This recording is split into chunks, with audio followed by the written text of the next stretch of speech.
안녕하세요 여러분, 건축설 유튜버 아키윤입니다. 이번에 2년 3개월 동안 저의 발이 되어준 지금 제가 타고 있는 이 차량이죠. 소나타 뉴라이즈 차량인데요. 이 차량을 지금 한 5만 킬로 정도 탔어요. 5만 킬로에 2년 3개월 탄 거죠. 그래서 이 차량에 대한 실사용 후기를 좀 만들어서 올려보려고 하거든요. 2017년 4월에 출고했으니까 지금 한 2년 3개월 정도 된 것 같습니다.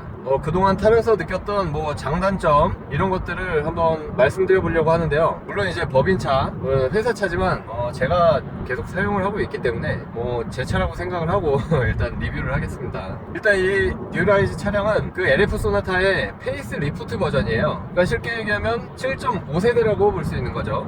그럼 왜 8세대가 나온 이 시점에서 7.5세대 소나타를 리뷰하느냐, 이런 분들이 있을 것 같아요. 8세대 소나타가 나오길 기대를 했는데 막상 딱 나왔는데 이제 디자인이나 성능적인 측면이나 자기 마음에 안 들 수도 있고, 또는 이제 자금상 여력이 좀 안 돼서 그래도 준중형 아반떼급으로 가는 것보다는 소나타 중형급을 타고 싶은데 자금 때문에 이제 중고를 좀 고려를 해봐야 된다, 그러신 분들도 좀 있지 않겠습니까? 그래서 그런 분들을 위해서 조금은 지났지만 소나타 뉴라이즈에 대한 후기를 한번 만들어 보려는 거고요. 이제 대부분 자동차 리뷰를 처음에 신차가 나왔을 때, 출시됐을 때는 많이들 하시는데 이제 그 이후에 진짜로 탄 다음에 그 리뷰를 하시는 분은 없는 것 같아요. 일단 그래서 제가 한번 해보겠습니다. 일단 제가 타고 있는 차량은 가솔린 2.0 차량이에요. 2000cc 자연 흡기 엔진이고, 이 차를 살 당시에 그 4가지 트림이 있었어요. 그러니까 4가지 레벨이 있었는데 가장 밑에 거를 저희가 깡통이라고 하잖아요. 그럼 그 바로 윗단계 스마트 트림이었어요. 그래서 그게 2,545만원 정도 했었고, 거기에 저는 옵션 딱 2가지만 추가했는데, 하나는 스타일 케어 65만원짜리, 그리고 이제 8인치 내비게이션 세트, 그게 이제 블루링크하고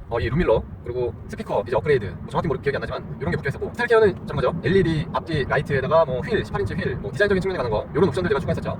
각가지. 그래서 아무튼 차량 가격이 한 2,700만원에다가 이제 여러 가지 세금 나니까 2,900만원 후반대 정도 했던 것 같아요. 거의 딱 3,000 가까이 된 거죠. 그래서 아무튼 결론부터 말씀드리면 아주 괜찮다, 이 차 진짜 탈만하다, 역시 국민 아빠차라는 명성을 충분히 들을만 합니다. 특히나 중고차라서 이제 중고차 특성상 처음에 가격이 많이 떨어지잖아요. 그래서 가격적인 이득까지 본다면 충분히 고려할 만하다, 그런 게 이제 제 의견입니다. 갑자기 또 비가 오네요. 그리고 이제 중요한 게 연비들을 많이 생각하실 텐데요. 일단 연비적인 측면에서도 완전 굿이에요. 제가 하루에 왕복 출퇴근 거리가 85km예요 85km고, 그 중에 이제 고속도로하고 시내 비율이, 시내가 한 20%라면 고속도로가 한 80% 거리상으로 2대8 정도 돼요. 그럴 때 이제 아침에는 제가 일찍 가니까 1시간이면 주파를 하고, 퇴근에는 차가 막히니까 어쩔 수 없이 한 2시간 정도 걸리는데, 갈 때 연비는 한 16, 17km 정도 나와요. 그리고 올 때 연비는 한 12에서 13km 정도 나오는 것 같아요. 퇴근 시간에 강남 그 시내 빠져나오는 게 완전 너무 막혀가지고 그렇게 나오는데, 그러면 그거 두 개를 평균 내면은 한 14에서 15 정도 된다는 거죠. 그 하루 85km 달리는, 86km 정도 달리는 연비가 14에서 15km 정도 되는 것 같아요. 그럼 아주 양호하죠. 네, 지금 운전을 해서 가는 동안에 딱 5만 킬로가 됐죠. 네, 일단 회사에 잘 도착을 했고요. 오는 동안에 보시면 주행거리가 5만을 돌파했어요. 맨 아래에 있는 숫자 보이시죠? 5만 12km인데요. 지금 잘 보이실지 모르겠지만 지금까지 총 누적 정보예요. 그래서 지금까지 토탈 연비가 13.3이라는 거죠. 물론 제가 한 2000km 정도 탔을 때 요거를 한번 리셋을 실수를 해가지고 지금 끝자리 숫자 거리 7817로 나와 있는 게 안 맞긴 해요. 물론 만 단위 숫자는 자동으로 삭제가 되고, 그래서 뒤에가 0012 12km여야지 맞는데, 어쨌든 간에 2000km부터의 누적 연비니까 무시해도 될 것 같아요. 그래서 제가 출퇴근만 계산을 했을 때는 한 14에서 15km 정도의 하루 평균 연비가 나오지만, 제 주말에도 이제 차를 이용을 할 거 아니에요.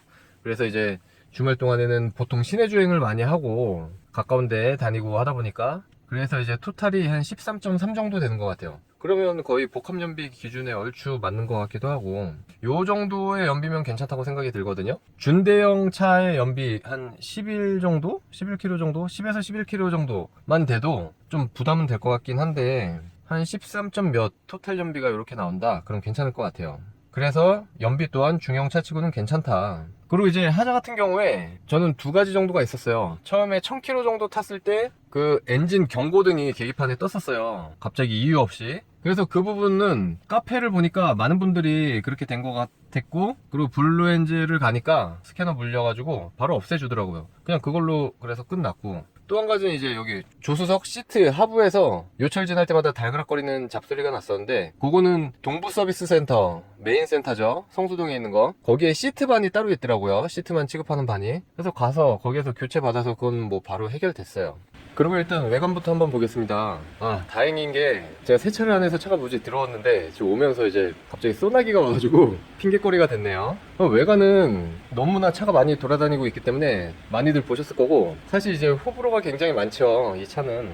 그래서 외관에 대해서는 제가 굳이 지금 말씀드릴 필요는 없을 것 같고요. 그리고 컬러는 제가 검정색을 택했어요. 관리가 다들 어렵다고들 하시는데, 그래서 저희 대표님도 처음에는 말리셨고, 근데 저는 개인적으로 중형차 사이즈 이상부터는 검은색이면 어느 정도 중후함이 갖춰진다고 생각을 하거든요. 근데 이 이하의 사이즈에서는 검은색이면 뭔가 좀 가벼운 느낌이 있어요. 근데 중형급 이상부터는 괜찮은 것 같고, 뭐 관리적인 측면에서도 그냥 마음을 비우신다면 크게 상관은 없을 것 같아요. 저도 2년 동안은 그 셀프 세차를 하다가 그냥 다 포기하고 이제는 주유소 자동 세차하고 있거든요.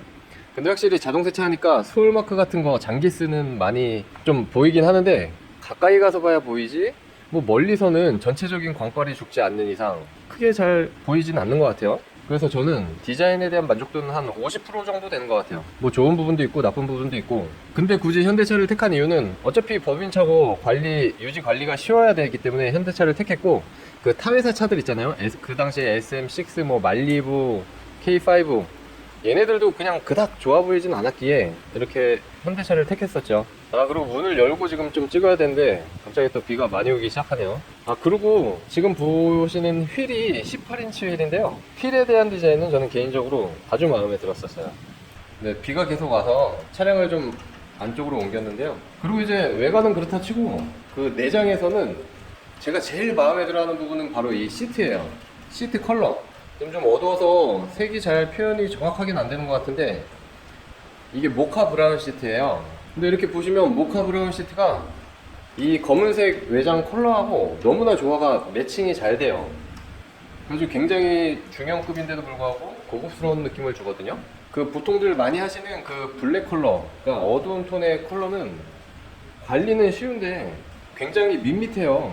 그래서 저는 이 브라운을 한번 타본 이상 앞으로는 그 검은색 시트는 안 하게 될 것 같고요. 아마 그게 이제 벤츠든 뭐 어떤 외제차든 이 검은색 시트는 굉장히 밋밋하더라고요. 그 센터페시아나 다른 디자인들이 예뻐도 이 시트가 되게 비중을, 넓은 면적을 차지하기 때문에 그런지 몰라도 굉장히 내부 분위기에 영향을 많이 주는 것 같아요. 그리고 적당히 톤 다운이 많이 돼가지고, 그리고 또 요새 새로 나오는 차들 보면은 브라운 컬러가 있긴 한데 굉장히 좀 밝아요.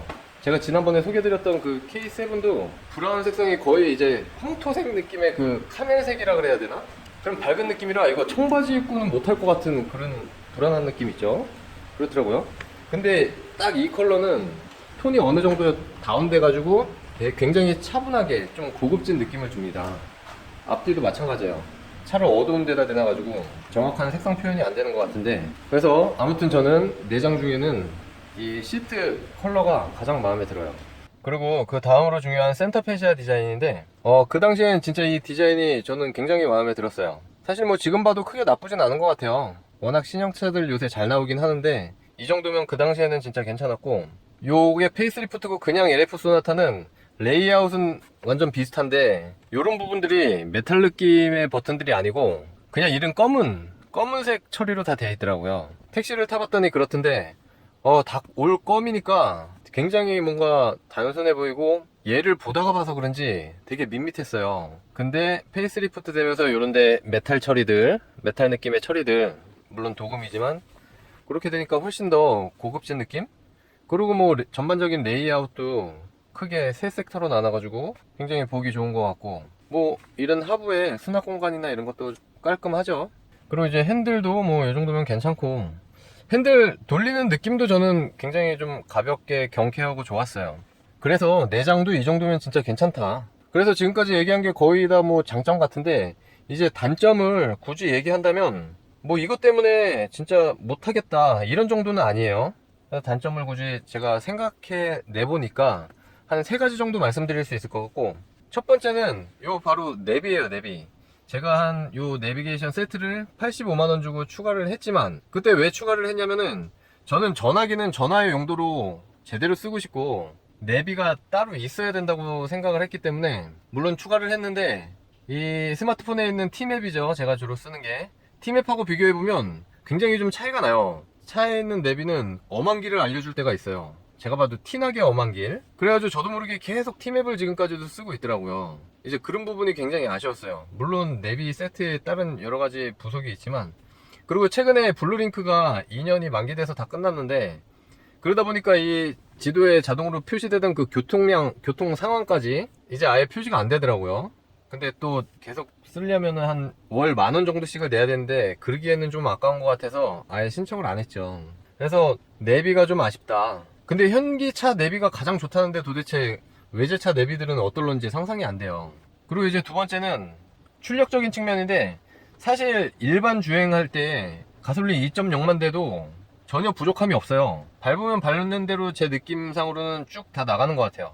근데 이제 왜 출력을 얘기했냐면, 정말 간혹 가다가 RPM이 꼬일 때가 있어요. 그 탄력 주행을 못 할 때죠. 예를 들면 살짝 뭐 언덕이 있는데 앞차 때문에 속도를 줄였어. 그럼 얘가 자동으로 기어를 좀 한 단 다운 시켜서 고 RPM으로 바꿔야 되는데 못 바꾸고 있는 거죠. 쉽게 얘기하면 4단 고 RPM으로 좀 내려서 가야 되는데 5단에서 계속 저 RPM으로 가고 있는 거예요. 그때는 이제 출력이 부족할 수밖에 없어요. 이건 어느 차나 마찬가지일 수도 있을 것 같고, 기어 단수의 문제인 것 같기도 해요. 요새 8단 변속기라면 그런 갭이 좀 줄어들어서 이런 현상도 괜찮아지지 않을까 하는데, 얘는 이제 6단이니까 그 갭이 좀 크기 때문에 그런 것 같기도 합니다. 근데 이제 저는 그럴 때 습관화가 된 게, 이 기어 스틱을 수동으로 바꾸고 아예 바로 한 단을 내려버려요, 제가. 그때는 진짜 이 패들 시프트가 핸들 뒤에 있으면 편하긴 할 것 같아요. 그리고 또 한 가지 단점이라고 하면, 처음에 차 샀을 때 좀 너무 어두워가지고 잘 안 나오는데, 자, 요게 기본 헤드레스트고, 지금 요게 제가 바꾼 헤드레스트거든요. 저는 이제 목 디스크가 있어가지고 요 헤드레스트를 쓰고 있는데, 이게 기본으로 지금 딱 봐도 지금 앞으로 많이 굽어 있어요, 이렇게. 그래서 목이 앞으로, 머리가 좀 앞으로 숙여지게 되더라고요. 근데 이게 가장 뒤로 제낀 거거든요, 사실 지금. 그래가지고 이제 목받침이는 요걸로 바꾼 거죠. 아임반 건데, 굉장히 좋아요. 요 목 뒷부분을 받쳐주고 머리가 약간 뒤쪽으로 제쳐지거든요. 그리고 저는 추가적으로 요 허리 받쳐주는 거 세트로 구매를 해가지고, 얘도 있으니까 굉장히 편해요. 허리를 완전 그 레이싱 시트처럼 양쪽을 딱 잡아주거든요. 고정시켜줘가지고. 그래서 뭐 요 두 가지 세트는 허리 불편하신 분들 있으면 목이나 허리 이거 사셔도 될 것 같아요. 그리고 내부는 진짜 널찍하고 좋죠. 뒷좌석 굉장히 광활합니다. 정말 아이들 한 둘 정도 키우는 가정이라면 정말 강추할 만해요. 그래서 이런저런 얘기 두서없이 막 했는데, 총평을 말씀드리면 그냥 아주 좋다. 만약에 이 이하급의 차를 타다가 이 차를 타시면은 정말 무조건 구실 것 같고, 물론 위급을 타다가 내려오시면 불편하실 수도 있겠지만, 아무튼 저는 지금 현재 매우 만족하면서 타고 있습니다. 거기다가 뭐 중고차라서 값이 좀 많이 다운된 가격에 살 수 있다, 그러면 뭐 더할 나위 없죠. 물론 허위 매물은 여러분 조심해야 됩니다. 어쨌든 그 어거지로 만들어낸 단점 3가지 외에는 정말 다 좋으니까요, 여러분들 충분히 한번 중고차로 고려해 보셔도 좋을 것 같습니다. 예, 이상으로 갑자기 이렇게 비가 오는 날 아침에 5만 킬로 급작스러운 리뷰를 마치겠습니다. 시청해 주셔서 감사합니다, 여러분.